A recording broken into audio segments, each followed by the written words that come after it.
Ano tayo ng kangkong. Kasi bagyo ngayon, nag-market ako, wala talagang kaulam-ulam doon na ano, mga karne, isda, wala po talaga. Lakas ng hangin.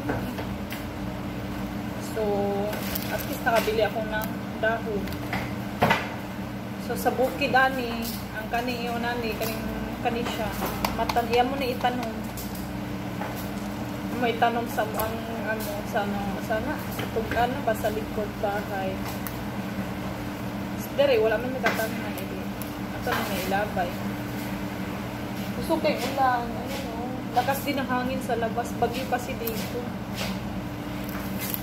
Kaya wala talaga makita karne doon sa market. Ang meron mga ganito dahon lang may nagbubukas kunti lang.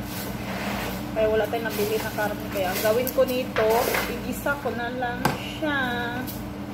Gisadong kangkong. Ayan, ang dami. Dami pa dito.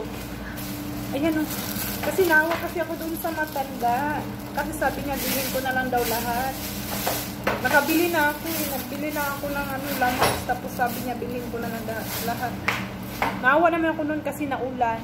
Matanda na siya. Binili ko na lang.